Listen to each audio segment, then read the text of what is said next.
Uh,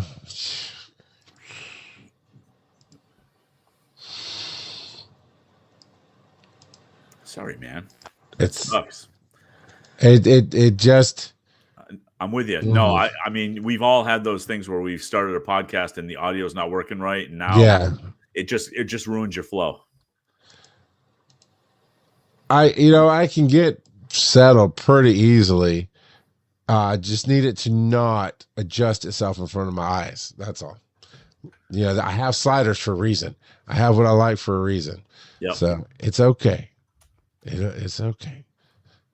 Well, yes, Virginia Woolf, Windows is not real. Oh, my Lord Jesus, this is what we call to talk about.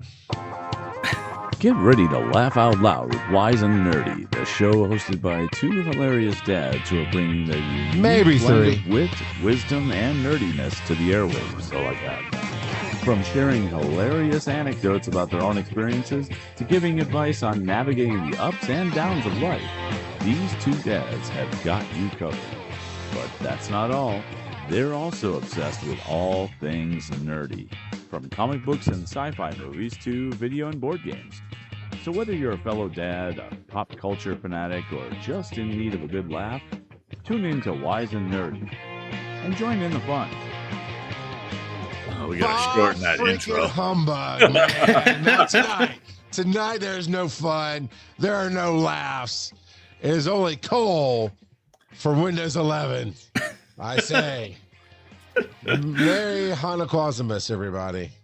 Hanukkah. I like that. I hadn't heard that one before. Yeah, Hanukkah. Boys, it's the last show of the year. Yeah. And we decked John's audio halls with not so much holly. So when you listen to this Patreon, John, it's have your big boy pants on. Yeah, there's some potty mouth. Yeah, we had to talk Joe off a ledge, man. He got real. Even me and Kurt were like, I don't be blushing. I don't remember the last time I heard. I don't remember the last time I heard Joe drop so many F-bombs. I mean, it was just ridiculous. Yeah. I was just doing my Samuel L. Jackson impression, just. Yeah. Then he started talking about punching Donny Osmond in the throat. I mean, it was a whole thing. I'm a little bit country. I'm a little bit WWE. But that is not what we call to talk about. Joe. It's the question of the week. Already. Yeah. So the question is eggnog. Love it or hate it? That's a dumb question. Who drinks eggnog and why? It's certainly not a long discussion. Wow. I like eggnog. I hardly ever drink it, but I like it, and I've loved it all my life, and to the point where I made my own at one point. And it doesn't need to be alcoholic. In fact, I don't like it as much with the alcohol. I've never had everything in life need to be alcoholic, though. I mean, come on. I don't know what you're talking about. As one who doesn't drink alcohol, I've never had alcoholic eggnog, but I do quite enjoy normal eggnog. It just, I like it a lot. Just that thick viscous. It looks like milk. My wife doesn't like it thick either, and so she actually puts milk in it to thin it out. That sounds worse. I don't know actually but like that sounds worse. I actually like it thicker, but here's something, Joe. I've had eggnog. I feel like I'm stimming right now. This is not good for me. Creamy goodness. That's right, John. I've had eggnog ice cream. Oh yeah, I like eggnog ice cream. Good. It's really good. What I'm not on board with are all these weird flavored eggnogs, like sugar cookie eggnog, and like there's a whole bunch of different ones now. And I'm going, what's wrong with the original? Everything you described earlier, that face I made was not for the show. I cannot control that when I do not. The textures, man, they get me. And nothing you described, nothing was good about any of that, any of it. Well, I know the reason why Joe brought this up. Why? It's because it's the official drink of Devosite's birthday. That's right. Oh, that's right. Today is his birthday. Today is his birthday. Nah, who cares? As he's here in the chat right now. Yeah, I know. That's very on brand for you, Charles. So the two of you, of course it is. I helped Donald Glover write his hit song "Nobody Gives Enough." Okay, I'm just not credited on that. Maybe Christopher Glover. I don't know about Donald Glover. Happy birthday, John. What's your drink tonight, sir, John? As you listen to us, yeah, that was a weird question, and honestly, I just can't. There's nothing. That's water torture to me. How do we feel about other thickened liquids? See, but I knew eggnog is one of those things that there really isn't anyone in the middle, because you either love it or you hate it, and that's why I phrase it that way. I hate it because I've never tasted it. The second time I poured it in a glass, I'm like, no. Wait. Oh, Charles. No. You're complaining about it being thick, but you've never actually tasted it. Have you not watched it come out of a carton or whatever? No, I have. No, dude. If you can't tell from looking at a drink that it's not going to be good for you, you shouldn't be drinking anything in this world, son. Because I can tell from a mile away. You start pouring, it's like, nope. Charles, nope, boba tea, get out of here. You drink scotch with Mountain Dew. No, it's Dr. Pepper, sir. Dr. Pepper. It doesn't matter. It's still gross. Same viscosity, same flow, same all of it. John says, I have a mason jar of some dark liquor that my friend gave me for Christmas. We're gonna change. You know what? We're gonna. Like with my wife. I don't know if your wife's done this, but has your wife ever gone, hey? Oh my God, that's bad. They smell or taste and they go, here, you smell. Have they? You're like, no, thank you. Oh, you say no, thank you. What do you say, Kurt? I say, no, I don't. I trust you. I don't need to smell it on my own. Okay, good on both of you for being gentlemen, because I was in the first year of my marriage with my wife, and she did that, and she went, here, you try it. And I slapped that jug of milk out of her hand so hard, and it went over the floor, and she was shocked. I'm like, don't you bring that on me, Ricky Bobby. I can tell from here that ain't good milk. Just like I can tell from here, Joe, I'm not going to drink eggnog because it just looks... Okay, cover your ears, kids. It looks like you're drinking vomit. I just say it. It just that viscosity. No, sir. No, sir. Well. So, do you get down with a White Russian? Nope. Did it one time, never again. All right. No, that's fair. You know how some people put milk in their eggs? I do in my scrambled eggs. Yeah. You know what you need to do, Joe?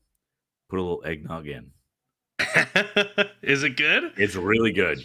It's really good. Okay, what the heck is eggnog, by the way? It's milk, eggs, sugar. That's the primary ingredients. Yeah, so you're drinking raw eggs? Yeah. But I mean, it's...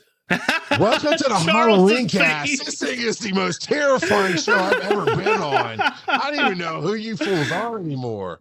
Nah, it's literally, it's just a sweet, if you think of it kind of like a sweet milkshake type thing, only thinner, frankly. I've had an eggnog milkshake. It was tasty. Yeah. It's I get it, Charles. I mean, the viscosity, if you're not into if that texture type thing. What is this on the screen? Vanilla tuna?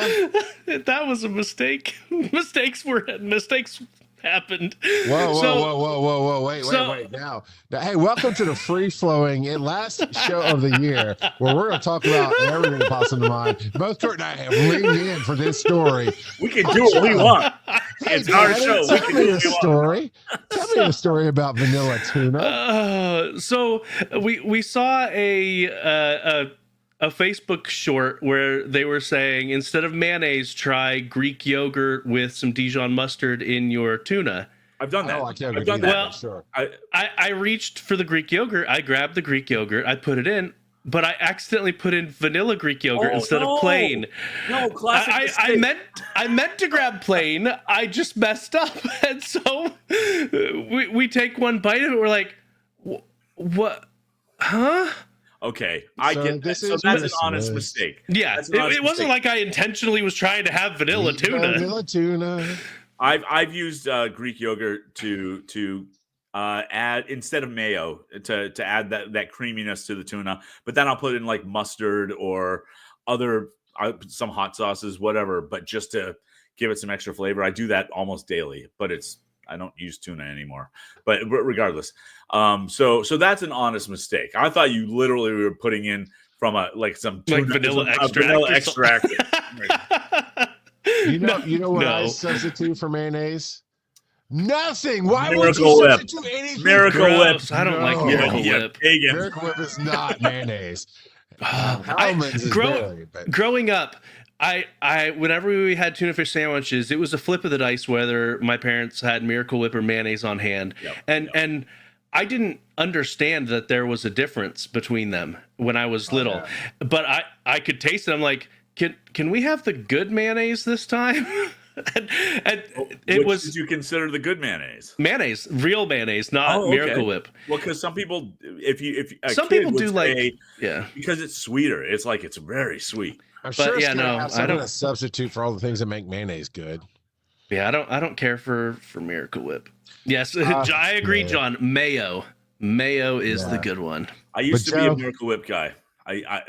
But when I was a kid, when I grew up, I realized what the difference actually was, and I went, oh yeah, no, no more Miracle Whip. Yeah, and you don't substitute anything for mayo. Mayo is the king for a reason. But Joe does strike me as the kind of guy who thinks mayo is way too spicy for him. Just say it. Your face. Santa gave me Cholula for Christmas. Oh, which ones? Just the standard Cholula. Oh, you know what? love this If you like Cholula, you know what you need to do? What? Sweet habanero. See, I Yeah, don't really that care sounds for good. habanero flavor, but Good. It's so good. Which okay, one- I mean, which one- so, like, I'll give it a try. So if you that's like a the Cholula spice. brand sweet habanero. Yep. Okay. I've If you- got yeah, if you 4 like bottles spice, of it should be good. Cholula over by my breakfast nook. So I can't do hot sauce for breakfast. That's crazy, people. That's the thing. It's not terribly hot, and I only put a little bit on my eggs just to give it a little extra flavor. I can't, Yeah, can't do I- salsa. Salsa on the eggs. Can't do Oh that no, either. salsa! I am not doing Just hot salsa. sauce. See, huh? if I do salsa on my eggs, it's usually salsa verde. Okay, yeah, I'm not a salsa guy for breakfast. But yeah, and usually if I do salsa, it's a breakfast burrito rather than plain eggs. I understand that. That Who makes eats more plain sense. eggs? You got to put cheese on all the eggs. Well, ham and cheese omelet every day for breakfast. That's Hey, my man. Well, I I make make it. down. I recently got from Walmart. I think the brand is Moore's, but it's a buffalo sauce, but it's a garlic buffalo sauce, okay. and it is very tasty. So that's the one I got from Cholula recently. Was their Chili garlic. Chili garlic, yeah. Yeah, I just got that too. It's Oh. pretty good. That It- sounds real good. It's not as garlicky as I'd want, but it's good. but it's not as strong as sriracha either. Yeah. So it's a nice milder hot sauce. I like it too. And I'm with you, Joe. I'm a big fan. I'm not a big fan of habanero, but when it's like in mango or something sweet, like a mango habanero sauce, I got that today actually. I got some mango habanero wings. Yeah, Yep. because it's not even the spice level of habanero. I don't most of the habanero based sauces that I've tried I haven't cared for. So You like jalapeno? I love jalapeno. Yeah, jalapeno flavor is really good. I don't care if it's Yes. spicy or not. It's just good. Yep. Yeah, that's the one fake flavor I dig. The Cheetos jalapeno, where it's just this fake jalapeno dust on it. Yeah. I that's the one because you can tell, right? Like you get the habanero chips. It's like, no, this is somebody made a powder somewhere, and it's not good. But yeah, the stupid. I don't know what you're laughing for, but I get it's dumb. I mean, but the jalapeno. Hey, so Cheetos. great topic with eggnog there, Joe. So this is roll the dice. Roll that dice. Cart's running. Nope. I Make have to sure pull this something is- off the printer. Oh, hot plate. It's hot, personal hot chocolate. story time. Is it though? It is personal story time. What I don't know what you put in the notes. We got to talk about our Christmas day with our families, right? So where's that going to fall in the notes? Well, then let's swap that out for Daddy Tell Me a Story. Let's switch it. All Let's do right. it here. Oh yeah. We'll get to that one again. That's a good one. I thought we talked about that, but I don't remember. Okay, so yeah, Daddy Kurt. Yes. You got the grandkids. You won some birthday something here recently with the Mario. Regale us with did you win Christmas? Because listen, by the way, moms out there, everybody's like, dads don't buy stuff. Maybe they don't because they're losers. But the rest of us, we aim to win. Christmas is a contest that we will win. Am I wrong, Kurt? No, you have to win Christmas. You have to win Christmas. You have to win Christmas. So I think I won Christmas, but I'm not 100% sure because I didn't go to all the in-laws because I'm not doing that. And so, but that being said, I made a bunch of things for my granddaughter and whatnot, including a giant rainbow baby unicorn. Nice. Which it came out great, and in fact, I've got an extra one. Kurt is shuffling around the office. He's trying to dig under all the other solid color unicorns to find the rainbow one. If we don't hear from him for a few days, we might need to send someone to see if he's been buried under an avalanche of extruded filament. All right. There we go. That's cute. Yeah. So I got some good rainbow filament. So does it move a little bit? Yeah, it's articulated. Okay, there you go. Yep. So that and just a whole bunch of different things. I had a giant Christmas tree. Nice. His wife just attacked him like he's on the BBC. Yep. It's like, I want that unicorn. Give me the unicorn. Yeah. Apparently my ring light really likes unicorns. Oh my god. You okay, dude? Yeah, I'm fine. All right. Yeah, it looked more shocking than anything. No pun intended. It was. All right. Oh boy. All right. So let's see. There we go. It's like, let me be the light of your life. Yeah. Stupid ring light. All right. So,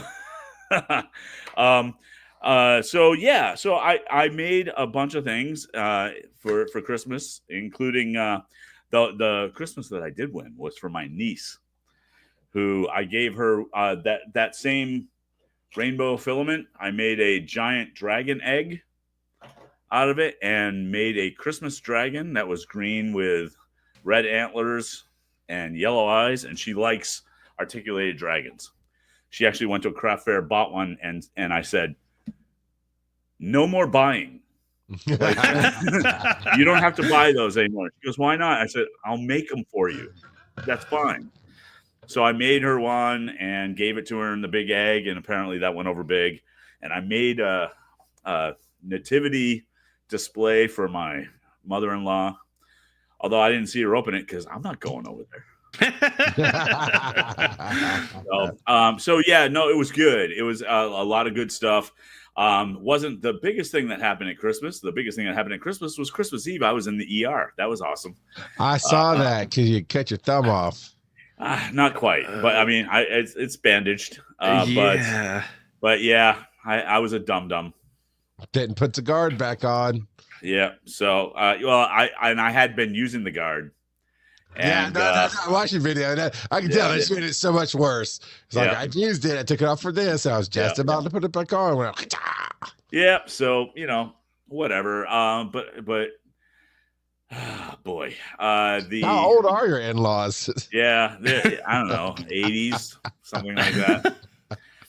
So do you? Is that one of those, the guard you're talking about? Is that one of those mesh gloves, like that look like chainmail gloves? So I have one of those mesh gloves, but I hardly ever use it because I always use the guard. And the guard is the thing that's the plastic holder that the thing sticks in, or they're like nails basically coming out of the holder that stick into the food that you're slicing. And you just run the guard over, and it slices it, and it has a little plunger thing that you keep pushing down while you're slicing. It's fine. It's just I had a smaller potato. I started it without the guard, was going to put the guard on, and one slice too soon. So, I know, Charles, I had that same feeling when it happened. I know, right? I can just feel it. This is a very triggering episode for me. Yeah. I don't want to be here anymore. And so, like, I had, and then he dipped it in eggnog, and everything was fine.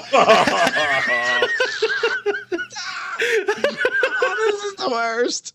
Yeah, but you know, show, I wrapped it up and put pressure on it, and it just wasn't stopping. And so I said, I should just go to the hospital. And the hospital literally is across the street. Did they chemical cauterize it or? Nope. Here's what they did. After 3 hours of me waiting in the waiting room, so around 3:00 in the morning, I got in to see a doctor. And sounds about right. Yeah. And I was fine. Like patience wise, I was completely just sure. One, I did it to myself. And two, I'm fine. Like I know what's going to happen. So once I get in there, 10 minutes, which is exactly what I expected. I figured either a couple of stitches or something. They glued it. Gave me this bandage, and gave me a really uncomfortable finger splint that I'm not wearing because it's just too uncomfortable, just to make sure I didn't bang my finger. And so I'll bang it every now and then. Okay. Ow. Yeah. So I got to bed around 3:30 in the morning, and my wife's alarm woke me up at 7. Oh man. Yep. So and in case you were wondering, this is what just came off the printer. Oh, Fantastic Four. Yep. Noise. So it's a coaster. So anyhow, yeah. So did you win Christmas, Charles? Well, I want to hear from Joe, but Kurt, between Joe and Kurt, Kurt definitely won Christmas because I have a Hulk, and from Joe I've got Heartbreak. That's all I have. So, Joe, I should just send you eggnog. No, sir. Spiked with Malort. Yeah, get out of here. So I want to hear from Joe. Do you try to win Christmas at your house, Joe, like a real father should? I mean, I always try to make sure that whatever gifts we give the kids, they like more than the gifts the in-laws give them. So you and Kelsey tag team it? Yep. Okay, that's fair. I think actually at your kid's age, about 12 was when we started breaking off. I started doing my own thing. But beyond that, we kind of tag team it. But my youngest is 11. So actually, I started a couple years ago. So for her, it was young, but my older ones were 14, 15, that kind of thing. But so what did you do for your kids this year? The same thing we do every year. We on Christmas feed them Malort and eggnog. Yeah, all right. On Christmas Eve, we go over to my in-laws' house. We have Christmas Eve dinner, and my in-laws usually invite another family to join us. They just think about somebody. Usually it's someone from church, but not always. And so we had this couple that moved here fairly recently, where he's from the U.S. and she's from the Philippines, and she made. It wasn't called an egg roll. It was called something else. Yeah, but it was basically an egg roll. Like yeah, and it was amazing. They really are. So they brought that and some fried rice, and then we had more traditional stuff. So the ham that Kurt will be jealous of because he never gets Christmas ham, and lumpia, that's close. Yeah, and then potatoes and whatnot. So we did our Christmas Eve spread. We opened up, and each of the kids each year gets an ornament and pajamas that they open up Christmas Eve. And then we stayed the night at my in-laws. Woke up in the morning. The kids hate this, but we make them have breakfast before they touch their presents. What kind of evil Grinch are you? But we don't wait. We don't make them wait for pictures before they get to open gifts. So that's okay.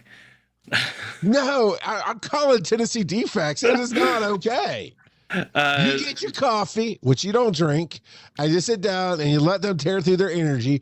Then you go, come on, baby, let's go eat. And they all come to the table, and you eat and you do photos. No, yeah, we do embellished eggs and orange rolls for breakfast. And it's like a Scottish egg. You look confused? You don't know what embellished eggs are, I presume. So it's. Is this a Mormon thing?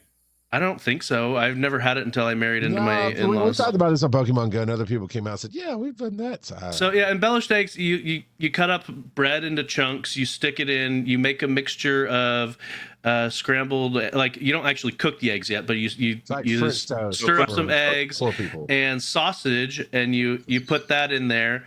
with some cheese. You stick that in the fridge overnight so it can all absorb into the bread, and then you cook it in the oven, and it's kind like of a breakfast scramble casserole kind of. Yeah. It's really good. So it's just got a terrible name. No, it sounds fine. Yeah, that's kind of. It really is kind of a embellished French toast. I mean, but it's not sweet because you don't put any French toast overload. French. Right. No, no. The French toast is only sweet because of what you put on it. Yeah, Sure, that's Like fair. the French toast itself is like fine. Yeah. Be savory. Put a little Yeah, no, sausage gravy on it. It was very, very tasty. And then my mother-in-law always makes her orange rolls, which are cinnamon rolls, but instead of cinnamon, it's got an orange glaze. Yep. Then last year it was a mad dash of frenzy of opening presents. We're like, we're not doing that. So we told the kids, look, we're going to take turns opening so that we can see all of your reactions and whatnot. And and so we said, look, only one person's opening up a present at a time. We'll get to all the presents. It'll be okay. That's that's the only way to know who won. Yeah, that really is the only way to do it. And the one that's the most eager to open up all their presents gets to be Santa's helper. we just sent all three of them to look. All right, round 2, go get one present for everybody and bring it over, and then take turns. I did that when I was a kid. That's fun too. Okay, yeah, no, we literally did one at a time. That person gets done. The next present goes to get picked out of the tree and sent over. It takes longer, but patience, man.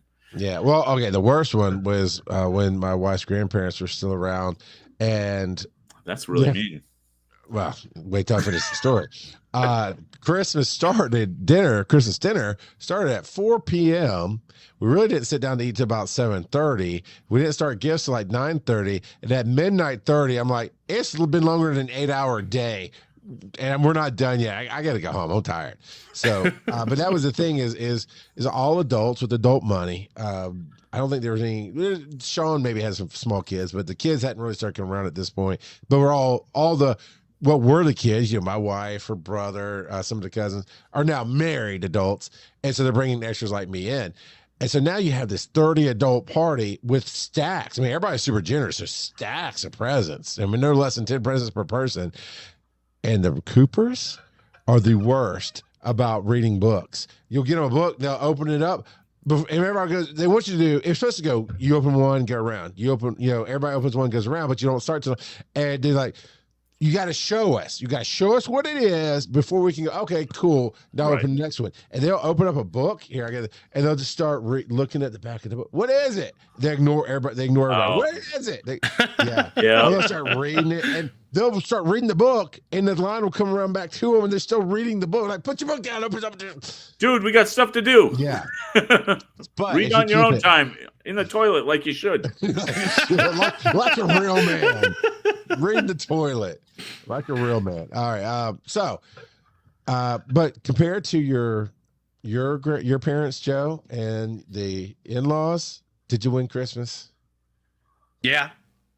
Good. Yeah. That's all that matters. I mean, they gave my kids a fun gift, but then they also gave all three of them a learning gift, which is fine. But the kids were like, "What?"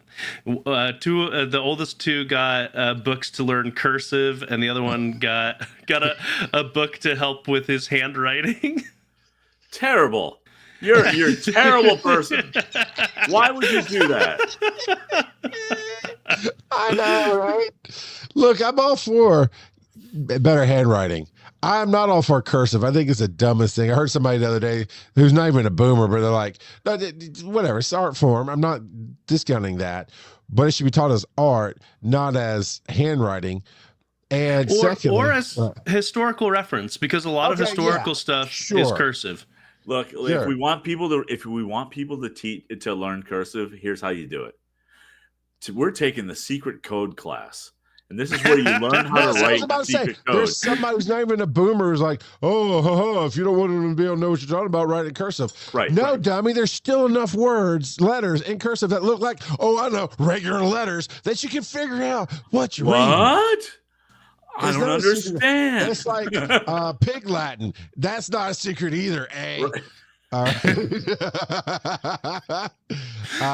but no, I am kind of with her. I get triggered a little bit. At Christmas, my mom would always get me the church clothes that she thought I needed, and I get like one fun gift, and then everything else would be socks and shirts and pants and books. Not fun books, but like learning cursive 2.0 books. I had to fight hard when I first got married because my wife's side of the family always got kids and whoever they bought presents for things that they needed. Right. Do that some other time. Yeah, I'm very much at Christmas. I'm getting you stuff you don't need. That's just fun. I don't care. Like, because if you need it, I'm gonna get it for you throughout the year anyway. Caveat, right?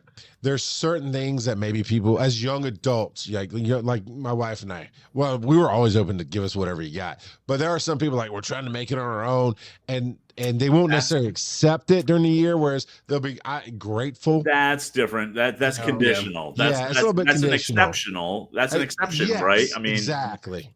So yeah, that's fine. That's fine. I say if it's on your Christmas list, it's free reign, right? If you put it down, I can buy it for you. Right. Yeah. Like I got socks and I got slippers. I was in desperate need of socks and slippers, and I was going to buy myself them anyway, but it was an easy gimme for my wife, so I just let her get me socks. Yeah.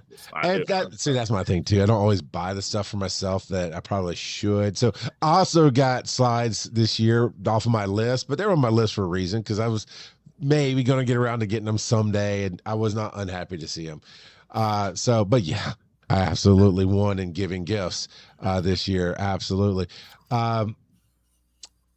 So I just go with, however the spirit moves me. And like throughout the year for Crosby, I went to a number of cons and I picked up an Oogie Boogie that I thought might be glow in the dark.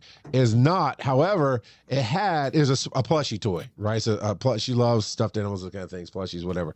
But inside of it was the bugs that come out of him. So there's 3 plushy bugs inside of him. So she loved that.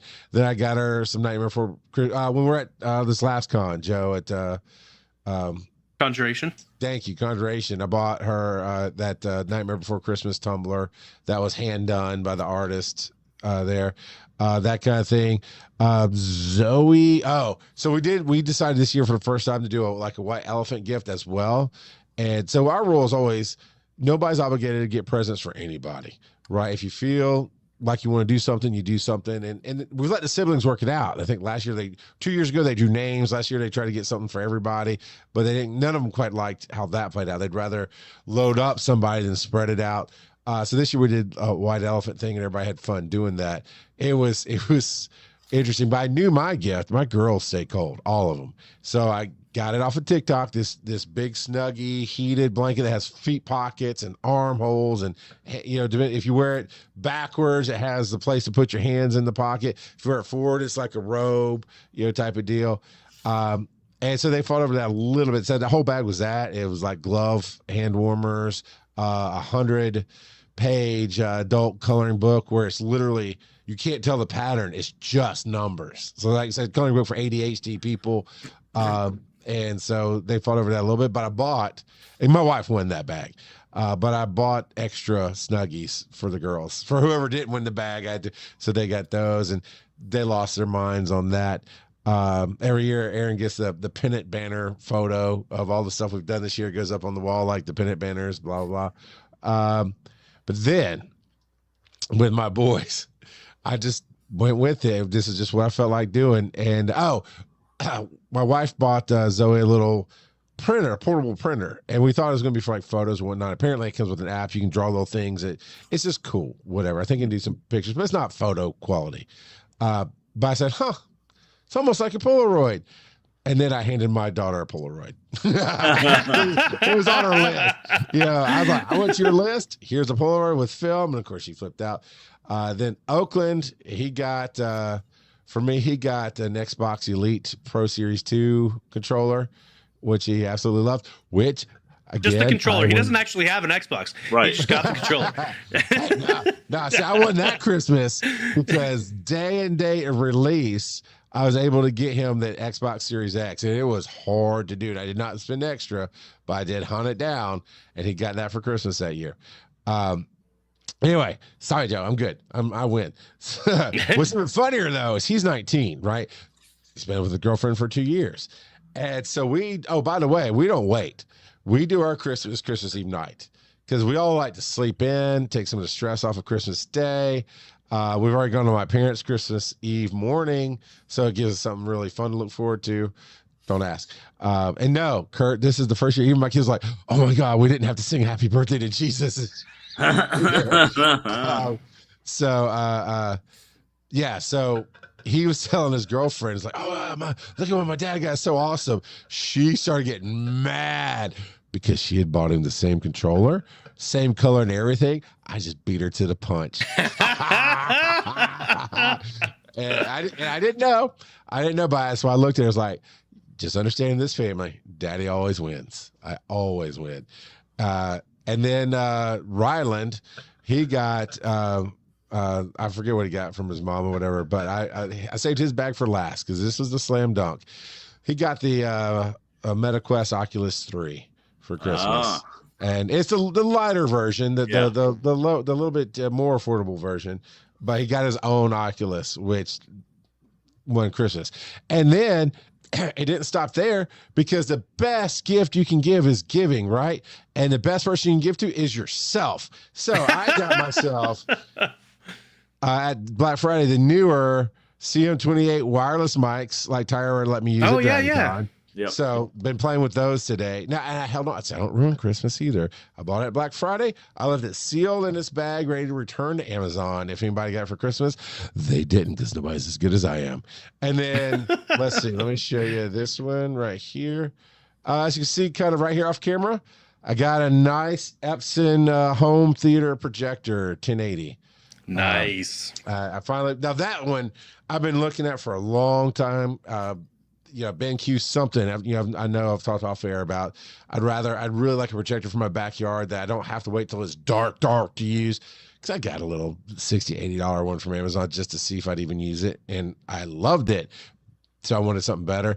Got it. So yesterday, while everybody was kind of setting up and milling around, there's nothing for me to do. I sat out here in my studio, put it on the wall opposite here, and just played Borderlands all day on like an 80-inch screen. It was great.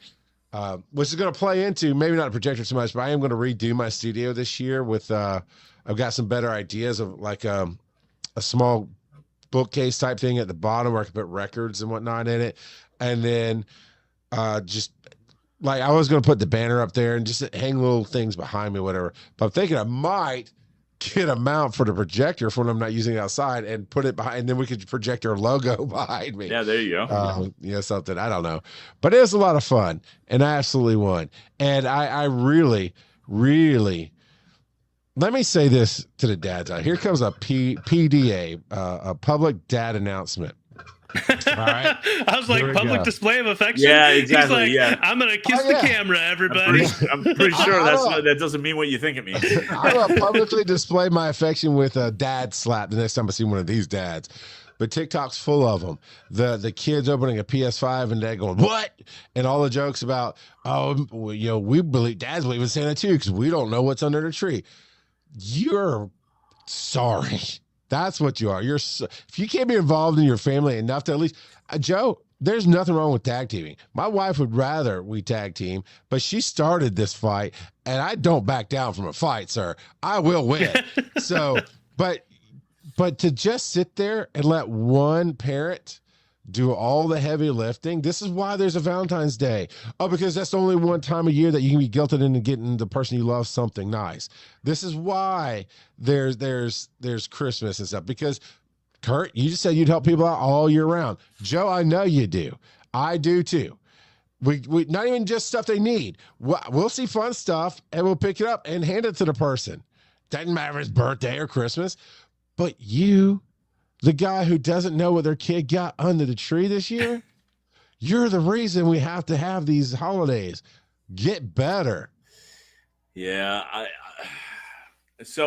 I will say, though, as the one who does 99% of the shopping, for Christmas because of my wife's disabilities and just whatever other reason. And it's not like y'all couldn't sit down together and do it online if you wanted to. No, I agree, but there's some appeal that I like about my wife not knowing what I got one of the kids, and for her to experience that surprise at the same time. I understand that, but that's way different than a major expense. Yeah. And the other parent being oblivious to it. Yeah. Talking budget and allowing it to be a surprise is a great conversation. Right. So life is life, right? And if any of our boys out there, Casey J, random kid, John, are feeling roasted, well, you know what you got to do? Just be better, and I won't roast you anymore. But as you go with your own life, right? And I've always wanted to be 100% involved in my kids' lives to know what's going on. We've definitely tag team in the past. We've set budgets in the past. Then I think it was after the bankruptcy when we had to move to Conyers that it was just a tough year, and I was piecing some things together. And then it kind of became the next year, and was still kind of gun shy. So she just wanted to do. I got this bonus, and it was about $400 or $500. Like, okay, we spent $100 on each kid. She goes, okay, I want to take 30 of that and get them stocking stuff or little things. She loves that. She loves loading up on little things. That's her thing. It's like, cool, I'll take the rest and get them one bigger thing. And that's how we start. And then we just kind of split off onto this contest because she can absolutely win. She just is a little gun shy right now. And I don't know all the ins and outs of it, but you go with your life. But I'll tell you, I get that, Kurt, but that's also what I do love about it is the kids win, right, in this battle. Yeah. The kids win. Like, if my wife is trying to top me and I'm trying to top her, they all get something awesome. They get that show of affection, that connect. And we know nobody gets their feelings hurt. My wife didn't go, I lost. I mean, I definitely brag that I won, 100%.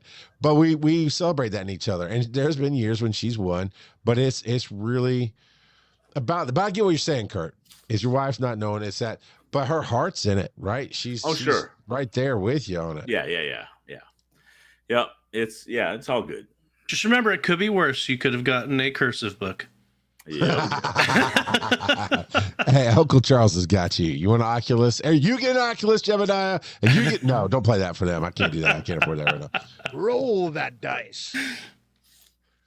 As far as you roll, we had Christmas dinner last night. It was nicer weather, so we had a bonfire outside, which only me and my wife and my friend sat at, and the grumpy people sat inside, and then they left. It was a blast. Nice. What are you nerding about? What are we nerding out about, Jebediah? Don't need a cursive book, buddy. You need a speaking book. But let's do this. No, I'm sorry.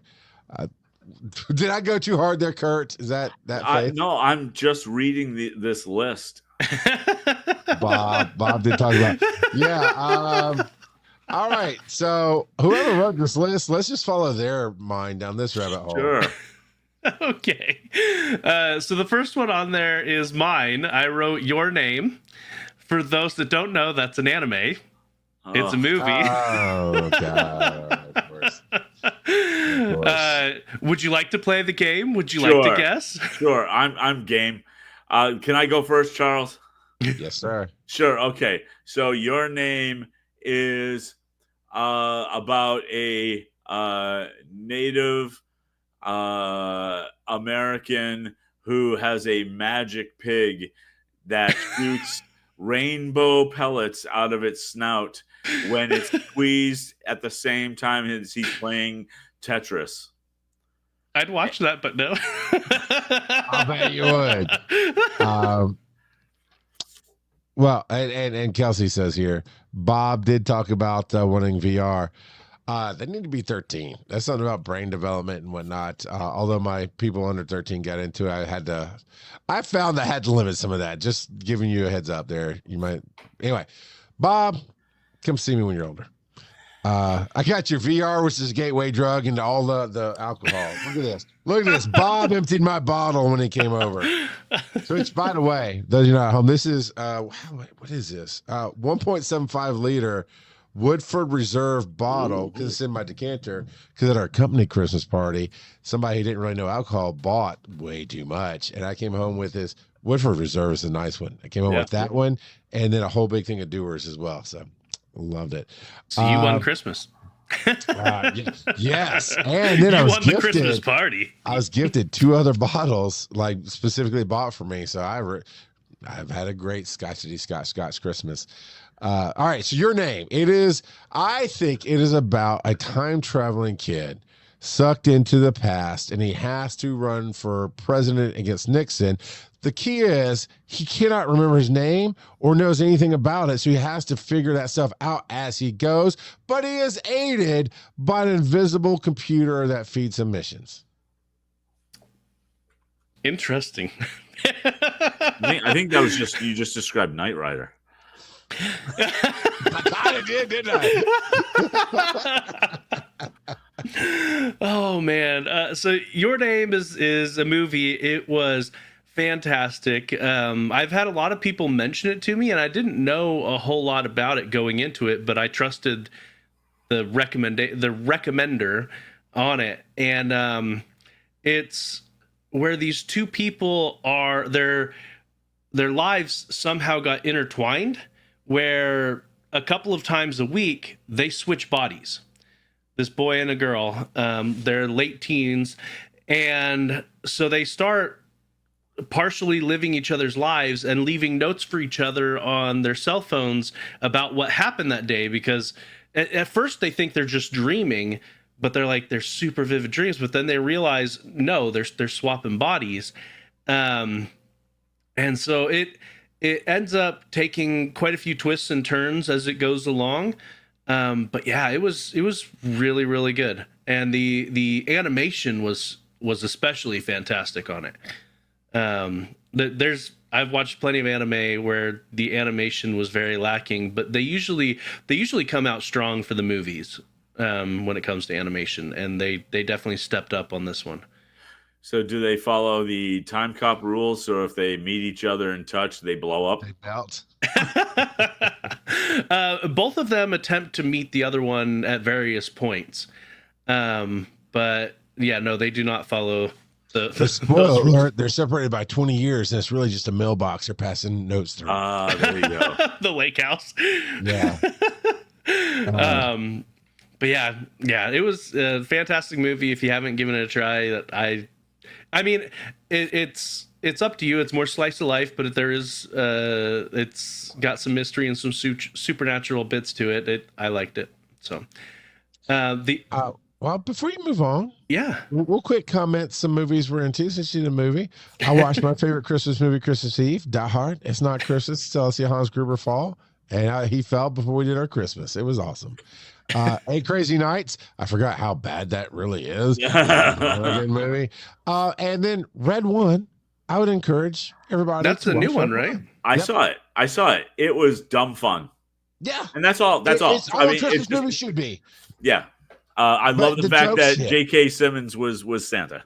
That was about it. So. The Rock didn't overly rock out, you know. He was fine. It was good. Yeah. Actually, the Rock's fight scenes were really fun. Yeah. But they missed an opportunity for a bad dad joke when he found the secret to the snowmen. Yeah. You know. Okay. Yeah. Just good fun. I agree, John. I watched for the first time ever because everybody kept saying it's my favorite Christmas movie. Love Actually. Yes. I don't know if I've ever seen Love Actually. So it is such a human story. And it's not great. It's a little dark. It's a movie that should never work. Yep. I agree. Because of how disconnected and disjointed it is. Is that Gary Marshall film?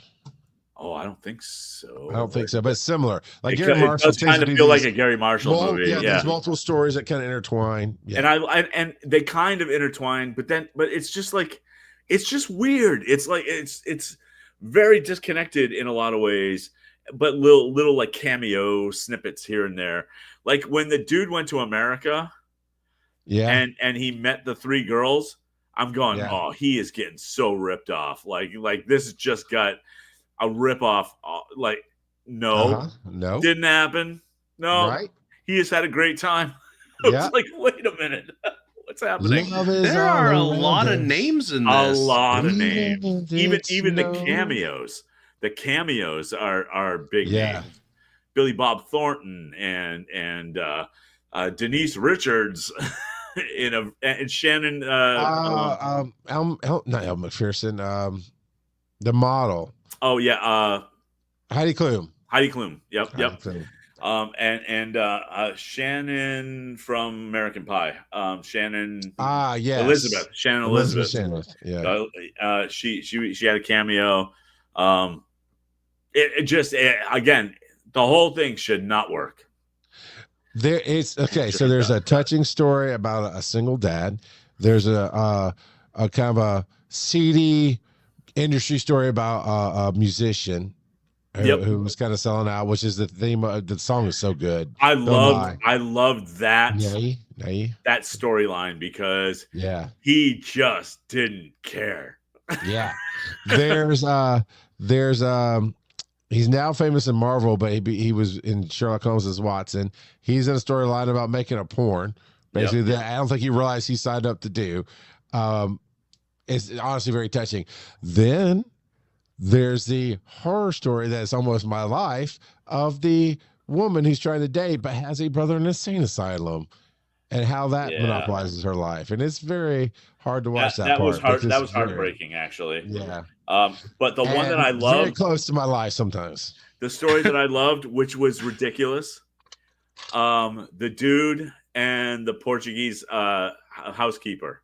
Yes, yeah. Because again, Joe, the thing that's weird about this movie is you think it's going to do a whole bunch of different tropey type things, and it just doesn't. Right. It just goes in a more realistic way, except for that storyline. Like, he was learning Portuguese to talk to her. She was learning English to talk to him. It was that O. Henry story. Yeah. Almost a gift. Yeah. And it was like, but they would like caption her language. And so he'd go, my favorite time is bringing you home at night at the end of the day. And she didn't understand what he was saying. But then she would say something, my least favorite time is leaving you at the end of the day. In Portuguese, and they didn't know and it was just like every time there was something like that, there was a parallel that it's like, okay, it's goofy, but somehow it worked. It just worked. You and Kelsey need to put the kids to bed. Because it has a little bit of adult theme, but I think it's a PG-13 film, and it's R when I live now. Yeah. There's some upper nudity. Yeah, there might be a bit of split pass, but ultimately, those foreheads, you got to beware. Those bare foreheads. Hey, don't especially the ones with the nipples on them. you stepped into that. What's your next nerding out about, sir? I just put in here Peppermint Junior Mints. Why? Because they're seasonal and I love them. They're so good. Aren't they redundant? A Junior Mint is, well, I guess it's mint, but they put little peppermint chunks in it, and they're very tasty. I love them. They're awesome. That's all. Fair enough. Along those lines, I found a new one to try. We like the little thin. I don't remember the brand of them, but these little thin pretzel crackers. It's a blue bags. I remember blue label, white bag, whatever. And they made like basically Christmas bark out of that. They put peppermint, white chocolate peppermint coated ones that we bought a little bag of to try today on the clearance sales. Oh, we went after day Christmas shopping, but I made how there's that trend on all the tubes out there of, hey, I'm Charles, this is my first drink. They didn't either. I did that with my wife and daughter, except it was, hey, this is us before the first after Christmas sale, and then I made them do a report after each one. It was funny to me. They didn't have as much fun, but it was. There was nothing super special, but I did get a nice little Target brand, their premier brand or whatever. Got like $3 a bucket, but they have a pecan coated popcorn, and actually really tasty. I'd never tried it. I was like, I'll try it off the clearance rack. very tasty. And then they got a butter toffee, which I love. And by the way, boys, I can't seem to find, at least in stores, butter rum lifesavers. Do we not get those anymore? What? Yeah. They have just I don't think I've ever everywhere. purchased them. Oh, that's my favorite I've had flavor. them a long time. Yeah, that was my favorite flavor when I got them. I mean, it was a long time ago. So to all of our Parliament of Papas out there, if you've come across some butter rum lifesavers, just go on and ship them to us. Yep. We'd love it all the time. Oh boy. But along that candy, Christmas, holiday food, what's yours? Kurt? Supposedly we can get them off of Amazon. I'm boring. I could go for Reese's peanut butter cup trees. Oh yeah, there you go. Yeah. Oh, I get the candy canes every year, the pieces, because I like to rip the top off and just down it like a pixie stick. Yeah, yeah, yeah. The shapes, the trees, and then when it's Halloween, the pumpkins. There's more peanut butter to chocolate ratio, and so I'm in. Yeah, we tried some today that was a regular Reese's cup, but it had caramel. Well, I said it's in the middle. It's really kind of mixed into the peanut butter. It's all right. It's all right. It's all right. Yeah. Yeah. Oh well. Yeah. Oh well. No, I'm with you, Joe. I don't know about the Peppermint Junior Mints. I figure that's kind of the same thing. Is what it sounds like. But I do like a good Ghirardelli peppermint bark, or you only really get that at Christmas time. That's But it's got to be more peppermint than chocolate for me. That's my key. Yeah, I'm not a big peppermint fan actually. I'm not either, but I'm definitely not a chocolate fan. So yeah. See, I really like the peppermint milkshakes at Chick-fil-A. Yeah. Oh, they're so good. You're an elf, dude. You're just an elf. That's all that is. Call me dwarf one more time. You're an angry elf. Yeah. So, and mine was Superman. All right. And just the trailer's out, right? When does it actually come out? So there's two parts to this. Yeah, the trailer just came out, and it looks, to my mind, fantastic. It looks great. And they got Crypto in there, and they got Nathan Fillion as Guy Gardner, and they've got I didn't notice Terrific. I didn't notice Mr. Terrific. Yeah, they got Hot Girl, and so there's a lot. There's a lot to that whole thing. And then I just started watching, finally, Superman and Lois. And by I just started the third season because I binged it. That's the spinoff from Supergirl, right?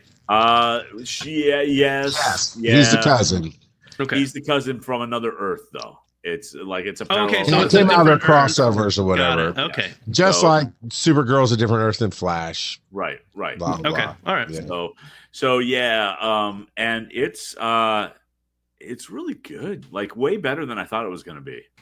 Because I wasn't sure how I'd be down with the fact that he's got kids, for one thing. Yeah. Which is weird. It's a weird dichotomy. That I don't know if I'm fully caught up yet. Kids on Crisis of Infinite Earths. The actual there's one that I know had kids in. Yeah. So they've explained it in different storylines, but like one of the storylines was when he was temporarily exposed to kryptonite, then he can impregnate his wife, that kind of thing, because then otherwise it becomes problematic. Like Hitch. Yeah. Yeah. So. Yeah.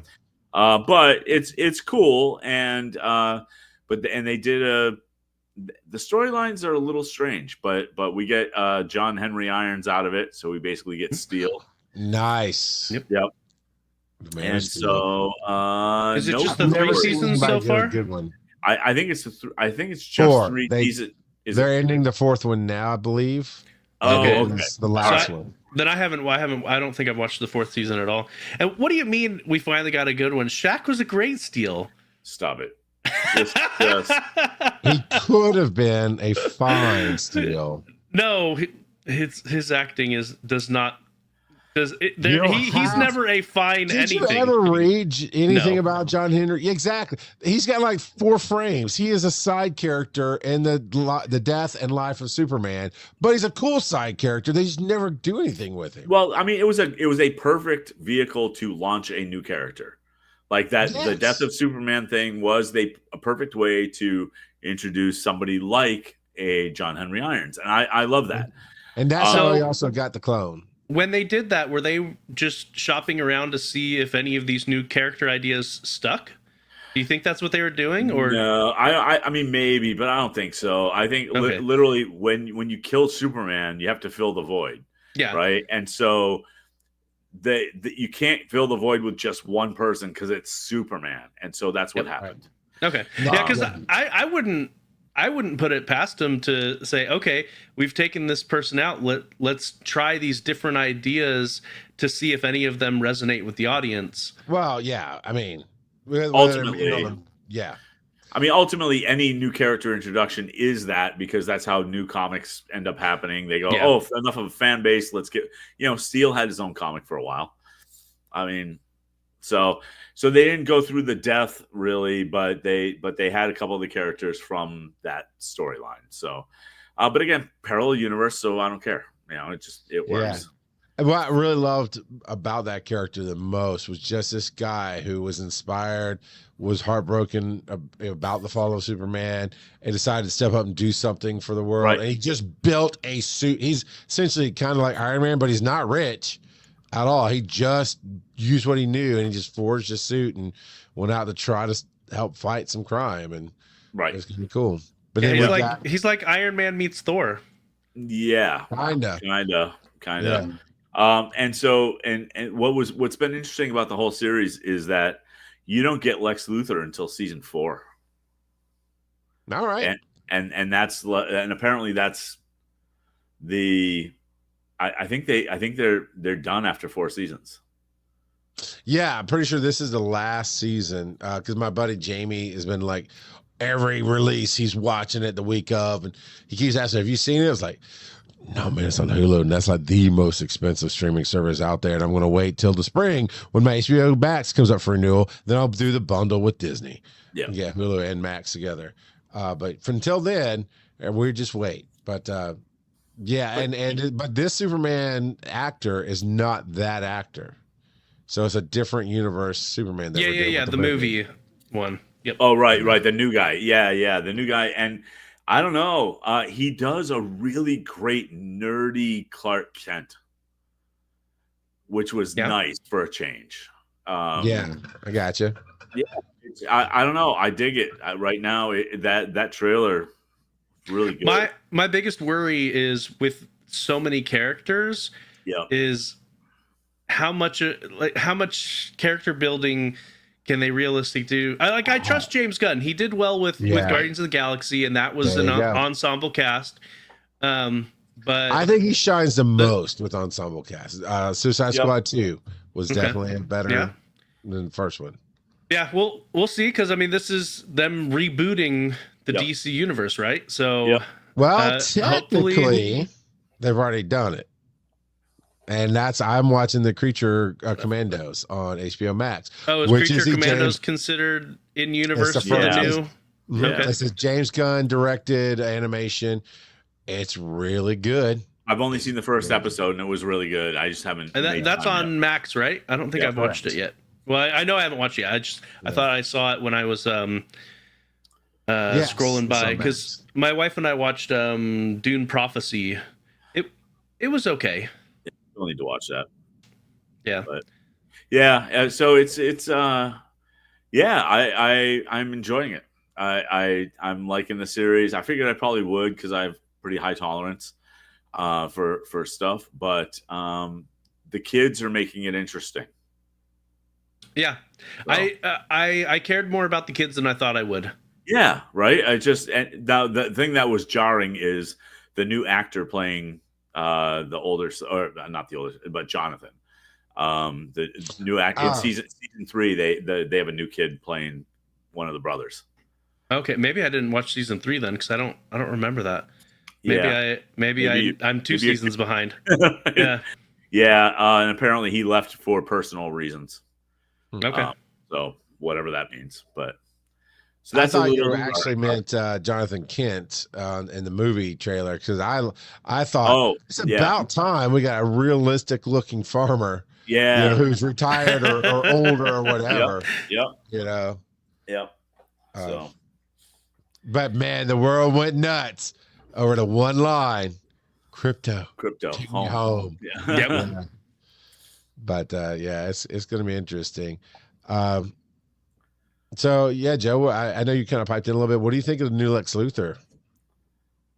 I only watched the trailer once. I don't remember who's playing the new Lex Luthor. Oh wait, yes I do. You know his face. I don't know if you know his name. We'll have to see. He isn't like, he wouldn't have been on my radar to play him, but he's a decent enough actor. I think he can pull it off. He's done so many different characters, and he's one of those character actors though that just like you go, oh wait, that's him. Yeah, like in a lot of stuff. So, and he's in both universes now. So go figure. Where else did he play? Beast in X-Men First Beast. Yeah, man, it was such a flash. I knew his face. I was like, okay, I know his acting. Like in the 2 seconds you see him on the screen or whatever it is in the trailer. Yeah, Nicholas Hoult. Okay. Yeah. All right. Yeah. But also out of Beast makeup, it takes me a second to go, yeah, that's Beast. So it's gonna be interesting. It's gonna be fun. All right, I hope it goes well.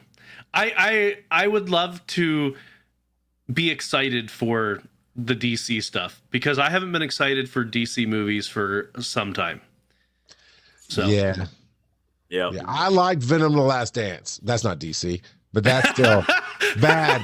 In the bad non-Marvel films, I like Venom: The Last Dance. I just wanted to get it out there. It's been weighing on me in 2024. He's like, I unapologetically like some of these Sony films. Okay. I mean, Sony's kind of like DC, but worse, right? Fantastic Four. What was the last DC film that did come out? The Batman? No, Joker, Folio Do. Yeah, which, ooh, boy. I have not watched it yet. I didn't watch it either, but it got roasted. I think supposedly it's a musical, and they didn't tell anybody it was going to be a musical. I knew it was going to be a musical. I don't know. Yeah, but I don't know. I'm going to watch it. We're going to find out. I'm gonna watch it. I haven't yet, but whatever. But otherwise, DC movies, yeah. Oh.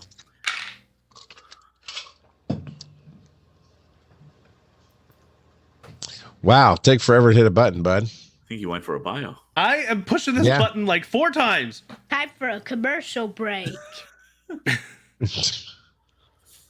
All right, Bob. Let's get paid. All right, everybody. Let's see about some music that I did not make myself.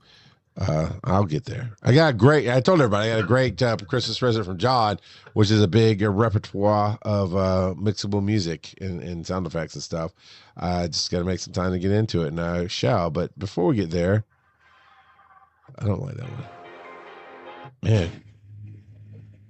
There we go. See that one. Now we did that one the other week. I can't find a good one, Joe. I'm unsettled. There we go. How about that one? All right. If you want to be part of the parliament, come on, join us over at patreon.com/wise_n_nerdy. We're not the Parliament Funkadelic, but believe me, if I get to meet George Clinton, I'll convince him to be part of our parliament too. It'll be all right. So do that. And then, of course, you can be a part of the voice of the show without joining anything. Just go over to wiseandnerdy.com/calldad. And we'll play you on the air like the call's coming up after this commercial break. So let's just chill out for a minute. Be glad that all the Christmas is over. And I hope you're not that kind of dad that has to worry about the payments in January. Do better. Do better. Be better. Oh, man.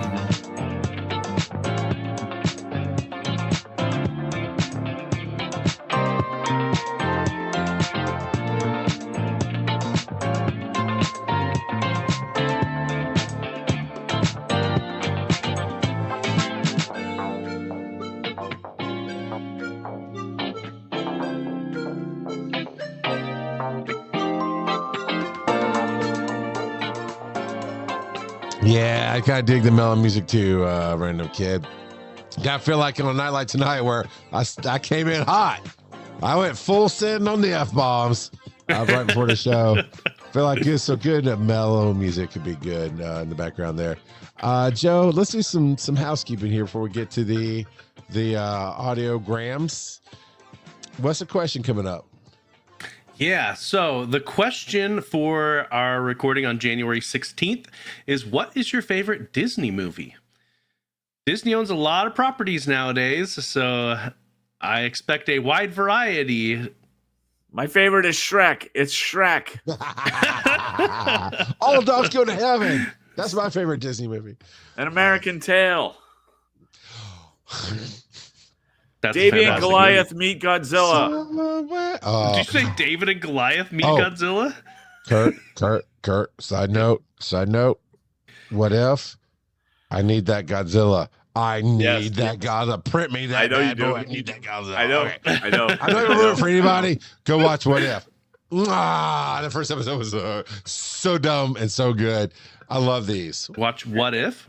What If on Disney Plus? Is there a new episode of What If? First season. Yep. We're like four or five episodes in. They snuck it in, Joe. They did an event. Basically, they announced it. I saw the announcement first, like around the 15th of December, saying like starting December 21st, we're gonna drop all six, one a night.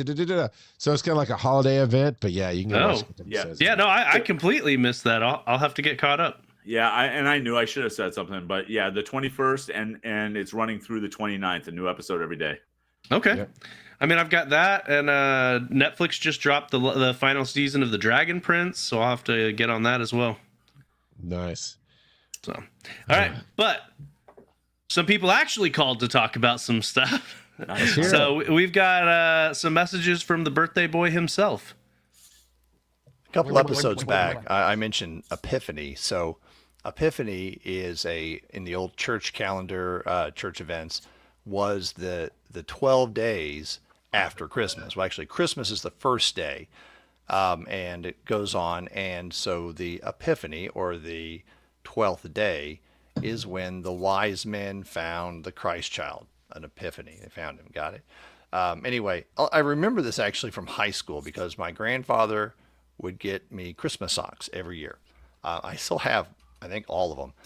You wear them once a year. And I made the comment, I said, well, I guess I'll wait till next year to wear these. And he, of course, old, German, said, you get to keep wearing them until Epiphany. And it kind of all hit me all at once because I kind of remember that growing up, Lutheran church, they would celebrate Epiphany, and I never really realized that, and so it all kind of came together at that point. So when in the old Eastern, in the Catholic old church calendar, that is what they say Epiphany. So that's the 12 days of Christmas too that everyone sings about. So there you go. I was waiting for the bad dad joke. Yeah, it had all the earmarks. All the earmarks. Yep. I got you, John. You're just trying to teach some knowledge. All right, so here's another one from John. I have to say I have a bit of Kurt envy going on with his 3D printing. Ooh. But I've never been really that enamored with 3D printing in general, but I have been always fascinated with, and a long time ago I got to do a little bit of it, smelting.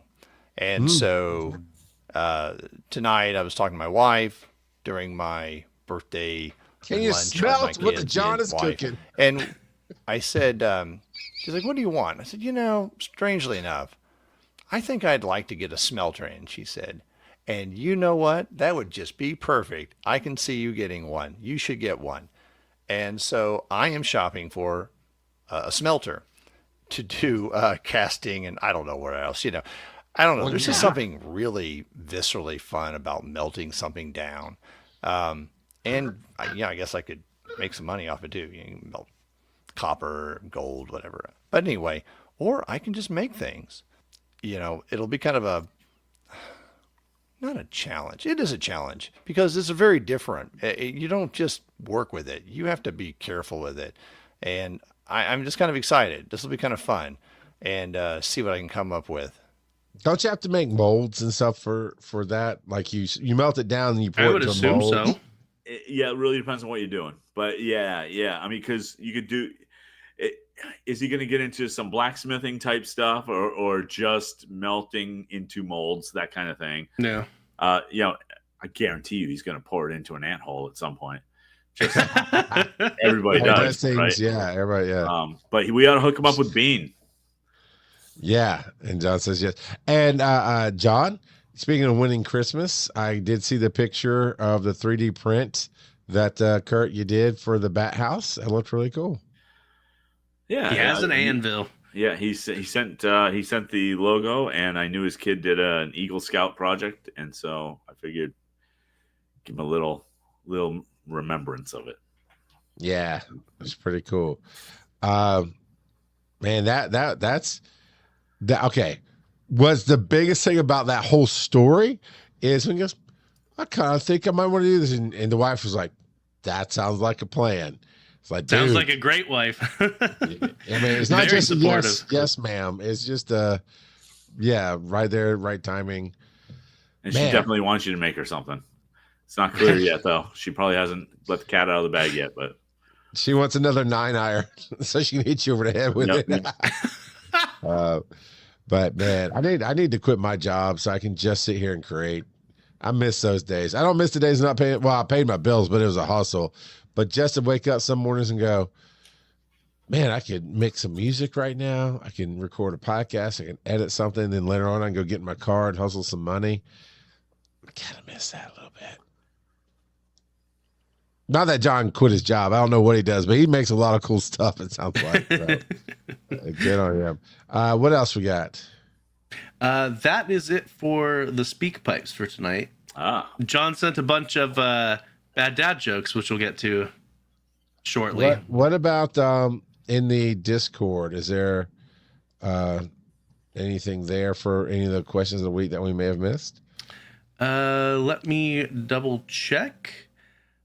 We do have one that I forgot to read out from Civilian about eggnog. And Civilian says, are we talking Mormon eggnog or real eggnog?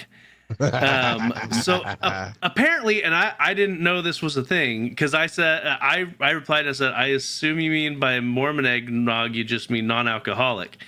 And Civilian said, yes and no.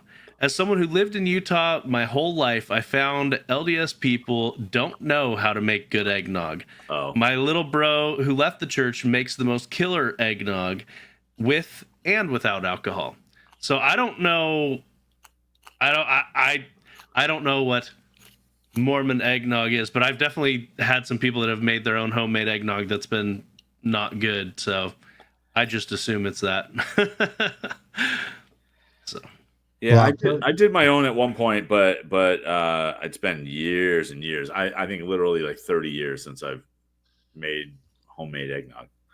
So I'd be starting from scratch. Yeah, as a teenager, I used to make homemade eggnog for the family, but yeah. Now over on Patreon, we actually have a comment on our episode from Kindness to Fandom with special guest Hotep. Which I did not actually end up getting to meet him for the anime weekend, but we did message back and forth. He had a really good weekend. And then I actually ran into somebody who'd gone to anime weekend and asked them if they'd seen him, and they had. So it was kind of a little cool connection there. But over on that episode, John Devo says, I know, because Kurt on the Patreon was like, we've had a guest. I won't talk about it. I don't remember what it was, but I was like, oh yeah, it's John. Yeah, screw John, whatever. It goes, of course we know it's not. But John goes, I know Kurt wasn't talking about me on the post-show Patreon because he wasn't on that night. If I'm ever on a show with Kurt, I have a feeling that we would effectively become Statler and Waldorf from the Muppets. And you, talking about me, Kermit the Frog. As for Joe, he would still be Joe. Yes, you would have remembered if Kurt and I'd ever been on together. Yeah, no. That is much like the time cop rule. We need to keep you separated. So there's that. I thought there was another one here. Oh, okay, got it. Yeah, so over on Christmas debate, Turkey Tales, and Thanksgiving fun, John says, "Who shot JR? I think Charles did a bad dad joke. Not a bad dad joke, just a bad dad reference from the 80s." That's all it really was. And then he said, "I usually drop comments for the before and after segment. Charles got off cycle on episode posting on Saturdays, so my Patreon posts have been irregular." A little bit, yeah. It got a little crazy there for a second, but we're back and rolling. So, all right, roll the dice, Joe. Well, that was pretty unanimous. Council of Dads. Parliament of Papas. Papas! All right, Joe, what you got here? Superhero parenting. If you could have one superhero's powers for parenting specifically, whose would it be and why? The Watcher. I just want to sit back and see what happens in all the universes. What do you mean we got him a PS5?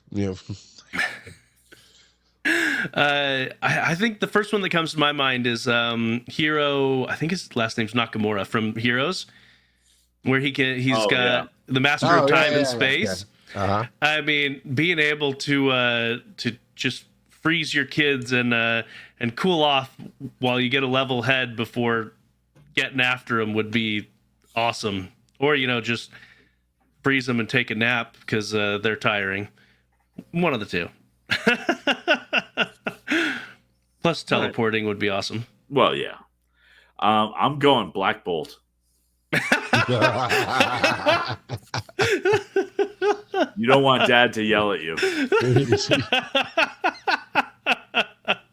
He had to live in a sterile environment because he couldn't even sneeze, man. Can you imagine him sneezing? Yeah. Crazy. I'm going Planet Hulk because when he had a kid, it calmed the beast. And when the Illuminati killed this kid, he came to destroy the earth. It was very well deserved. But I mean that's not true parenting, but yeah, the angry massive rage monster that he was became a very calm and ruling nobly ruling force until they took that balance away from him. Well, and his kid's now in the MCU, right? So yeah, that's right. I've actually he pops seen up very briefly, right? Yep, at the end of She-Hulk. Yeah. Yep. Scar. I wonder if they'll actually keep him going forward. Wouldn't surprise me. He might be in Young Avengers. He might be. Assuming they still move forward with that because they've been mixing up everything. I think they're going to. They've already spent way too much time developing these kids. So we'll see. All right. Fun question.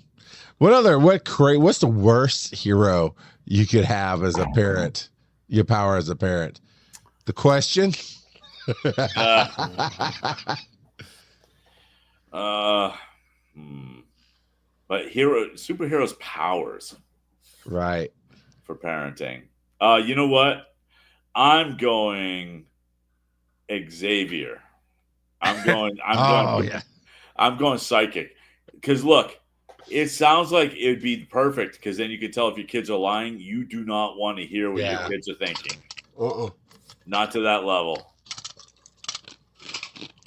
No, ever. Joe, I think he would go Mr. Fantastic. So he'd never leave the basement. He'd just reach up there, change some diapers, bring his arms back.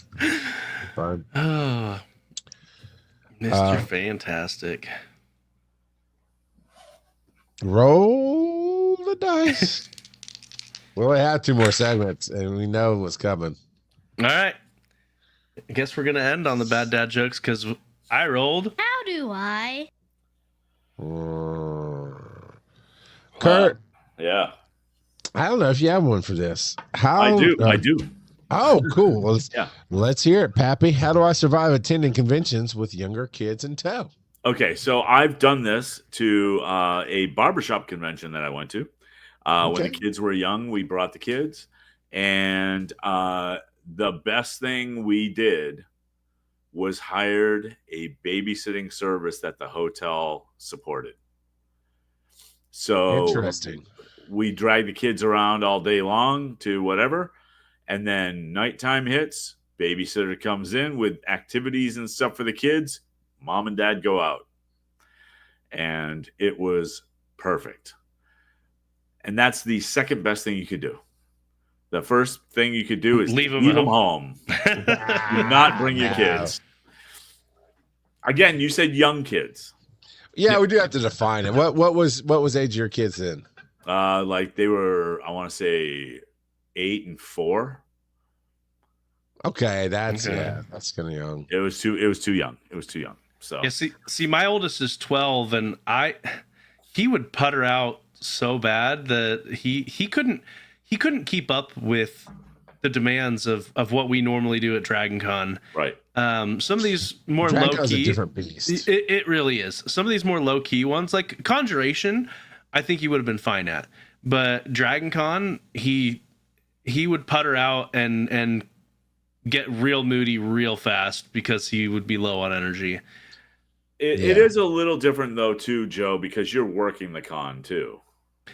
Right? Yes. So honestly, and this goes for like parents that bring their kids to like Disney World and things like that, right? Honestly, the best thing to do, plan to take a break mid-afternoon. Yeah.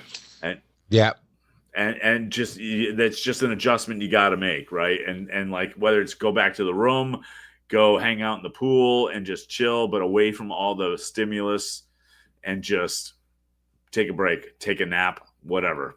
But you miss so much when you do that. I know. You really don't, though. I mean, that's the thing. In the grand scheme of things, you really don't. But yeah, well, and at that point, it's quality over quantity because you're so overwhelmed with everything new, especially as a kid, that you're not gonna have a great time, even if it's something that you want to be at. Well, a classic mistake that a lot of parents make too is, okay, I've got the kids with me. We have to do all these things, like just like this giant list of things, and you just got to go. Pick 2 or 3.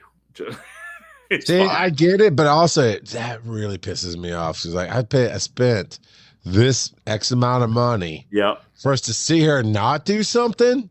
I mean, I get it, but that's where like, okay, Dragon Con's being aside, just talking about Disney real quick. Oh, yeah. If you can stay in a place or get the tickets where you can go in early or stay late, especially to staying late, that's the keys. And then it was easy for us when we took just set one. I think Erin was pregnant with Ryland at the time, but we stayed on one of the properties where we had that access. And so, man, going at night after hours was great. You get out of the sunshine, like you said, you go to the pool, you take naps, but you knew you could get more done. When it comes to conventions, like Zoe wanted to come this year. She's my youngest, and I was like, I'm working it. Your mom's kind of working it. Right. There's just no way. You won't hold up. There's no way. And Erin actually spends more of her time walking back and forth to the hotel room than she doesn't do anything really at the con. But supposedly next year, and I don't know if they got the tickets or not, but Erin is going to bring the 2 kids. Like, we're not doing the food part anymore. And she's just going to go wander the con, and they'll stay with me in my hotel room or whatever. The 2 older kids this year came. They volunteered. I don't think they're going to do that again. Crosby might, but I don't think Oakland is. But they got to participate some. But they're 19 and 18, basically. So, yeah, with Dragon Con, it's like, to me, this is because I will always work it. You know, that's just what I do. I mean, even if I'm not officially working it, I will have a show. Or I'll have multiple shows, I'm sure, that I'll do there. And so in between, we'll see. It all depends on, again, if I can come as talent and get them covered, I'll take them to Dragon Con kind of thing. But it's so big, so I don't have to worry about the money. But the little ones, like Crosby's gone to Atlanta Comic Con 3 or 4 years. Zoe, I think, went with me this year. Ryland. Because the kids' ticket is very inexpensive. And it's a lower level con. It's not so crazy. It's not so many people. I am working it, so I get in for free anyway, but I only have I don't know, 3 or 4, two panels a day at most, not even that. So I have 3 or 4 panels through the whole thing. So then I can take them through the booths, and they're not really they don't really want to sit and hear the celebrities. Like you said, Right. Joe, Convergence would be a great one, because kids come in on Saturday and they do their thing and they leave. It's enough there to do that and go home. But dude, Kurt, that would be a killer service to start up, the Mother of Dragons babysitting service for Dragon Con. Yeah.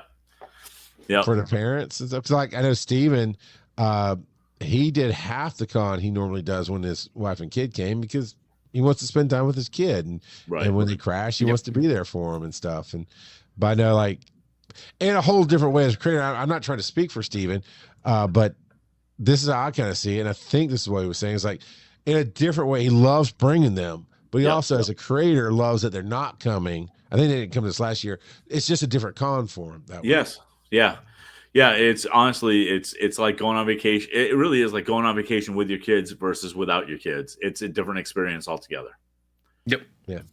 You just need a place that does stuff with the kids. Like, I don't know that Shadacon. No, I didn't pay that much attention. I don't think my kids would like Chatacon. I think a lot Conjuration they would like a fair bit of. Yeah. But yeah, Chatacon was very author focused, and I don't think they would. There were kids there, but I think there were kids that basically grew up in it. Yeah. Kind of thing. So, what are you thinking? When are you going to let the old Malachi come out? I've told my boys that they're not coming to Dragon Con until they're at least 16, where I don't have to sit there and be with them the entire time. Kelsey, the reality is, if it's before 16, Kelsey just needs to come and take them around, which is another beast in of itself, Yep. Yeah. Because you're not going to be together, Kelsey. I get it. It's when we work the way we work, it's like, why should I bother? And I kind of get that, I don't know. Anything to not do a bad dad joke. So I think we can really dive more into this topic. Harder here. It is. Kelsey says here, I'd love to come. It's a lot of work. It is, absolutely. And the cost factor, even if somehow we could, and I can't guarantee that we could, even if we could swing extra passes, and the food. At that point, Joe, I don't think y'all can stay in the studio. This is gonna be a little awkward and crowded for you. Yep. So now you got place to. Yeah, there's a lot, and it blows my mind, guys. I want to throw this in real quick. Honestly, what do you think when you see couples with kids under 3 at Dragon Con?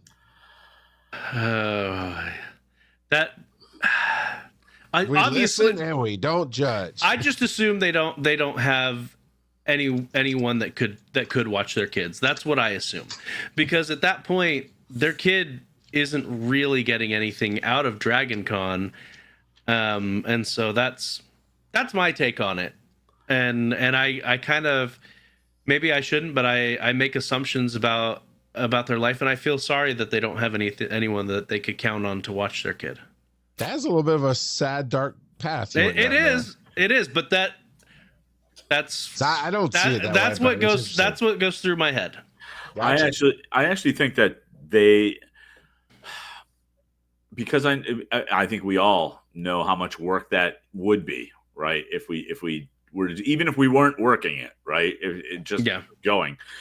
I like to think, and maybe I'm wrong, but I'd like to think that they understand that they have a room fairly nearby, and they're just gonna take multiple breaks. And I because what I hate to see is the parent that, and I'm not sure I've seen this at Dragon Con, so I'll even reserve that judgment. But I hate to see the parent that is getting upset with their kids for being upset or whatever, and just continue to keep doing the con or whatever. Like, there's got to be, though, like the Disney moms. Right. And so I'm just, I hope that most of the parents that bring the really young kids like that just understand they need to take the break, and they take multiple breaks throughout the day. I hope. Now, see, I go more to a positive. I'm like the opposite of Joe.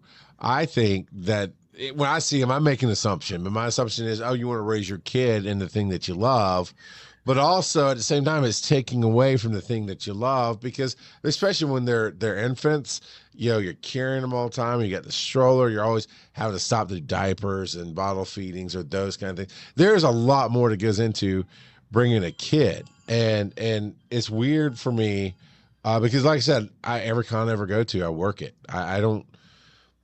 I can't think of the last time I went to any kind of convention of that sort, or even one day sort of where I wasn't doing some kind of work. So my kids are like, keep up with me, keep up with me, keep up with me. But like I brought Oakland to Dragon Con when he was 12 or 13 is when Botch first came. But rumor has it Charles works it is what random kid said. Sorry. So sorry. But we had the Giant Size Team Up network going on then, and that's why Botch came. But Oakland had made some appearances on the show. He'd listened to all the shows, so I'm like, hey, you've got a whole group of uncles, because I'm not going to leave this area, but I trust you with Uncle Travis or Uncle Dennis or Uncle Phil or Audrey. Aunt Audrey was there. Audrey Kearns. So they all kind of. They didn't. Nobody had to. I said, basically, you're here with me unless somebody volunteers to take you out. And they would. They would come by Piers, say, hey, man, come on, hang out with us. We got you. And so he got to experience a con without just having me to be on top of him all the time. But otherwise, it's like. But how old was he at that time? 12, 13. Yeah, that's different. It is. Yeah. But even then, it's like without my pod family, it was just, hey dude, you get to bounce from room to room and then hustle with me across the hall and back, and that's about it. Right. It's it's tough. Now I want to say before we go on to the very last thing here, they don't get to delay. Malachi doesn't get to come when he's 16. He gets to babysit his siblings while your wife gets to come for the first time. Yep. Without kids. That's how it goes. I don't know if I'd trust him to watch the kids for a weekend. You're raising him. You've got at least 4 more years, Joe. Come on. Do better. Be better. Come on, Joe. I mean, he is only 12. He could definitely do a lot of growing up in the next 6 years. I'm not expecting you to leave him alone for the weekend right now. You've got 4 more years, son. Come on. We don't trust Valley. Okay, at 12, I don't trust any 12-year-old to keep anybody alive. But by the time he's 16 and you're raising him, come on, you can do it. I believe in you. At that point, our youngest would be 9. Exactly. Old enough to feed themselves. I mean, come on, Gen Xers, rise up. Latchkey kids, come on. Yeah. By 9, they should be able to make their own cheese toast and ramen noodles and tell the cops buzz off. My mama's next door. She'll be back in a minute. Come on. Anyway, yeah, go for it. Yep. All right. It is time. Dad joke. And we have 3 from DevoSite. And they're numbered. I don't know if they are numbered for a reason or not, but we'll find out. Why do storks stand on one leg? Because if they lifted the other leg, they'd fall. Wonka wonka. All right, here's number 2. What runs around a house but doesn't move? A fence. That's true. I guess you do run a fence. I don't. Number 3. What word becomes shorter when you add 2 letters to it? Short. I like that one. Charles laughed. You know how they say you could judge your life by the caliber of the 5 people you surround yourself with. I think we can judge our podcast by the caliber of jokes that these doofuses send in. Sometimes they're all right. Sometimes they're not good. I mean, look, yeah. I think we're all just getting tired at the end of the year.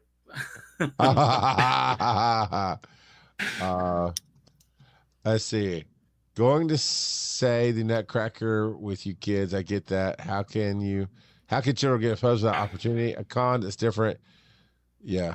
I'll bring it growing child selfish experiences. So going to see the Nutcracker with your kids. Yeah. Oh man, yeah, my kids are very cultured. They've grown up in museums and those kind of things. There's a big difference though. See, you know what the breaking point for me is? It's the parents are bringing the kids because the parents want to do the thing. Yeah. So it's about them versus the parents are bringing the kids because they want the kids to experience this thing. Okay. Yep. Sure. Gotcha. So, and you can always tell the selfish parents. You can always tell. I mean, and John was saying here, my experience, many parents don't monitor their kids. They're a distraction to others. Yeah. No, I hate that. I'm very, very tough on my kids in public for anything that we do. Like I will do that quiet, loud voice, if we're not in a movie theater. Well, no, I guess I did have to do it to Zoe the other day. We took her, every once in a while, we'll take her to the screen and scenes and whatnot. And for some reason, she got bored with the film and started talking a little bit. And I was like, shut up. You're in a movie. And I went back and she knows if I had to say something else, it was going to be walk outside time.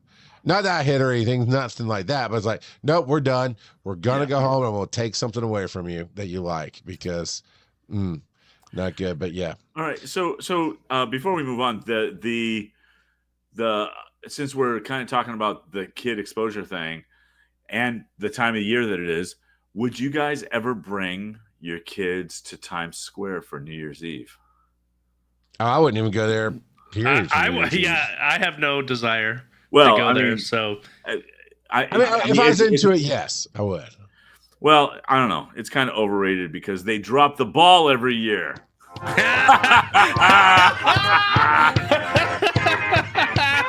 Got him. Follow these nerdy dads on social media. Charles at Rock God of Podcasting. Joe at Joseph_Ard. Check out the website wiseandnerdy.com. And as always, they may not be your father. They'll always be your daddy. Shut up, Mike. And VL by Kurt everywhere. And 3D by Kurt.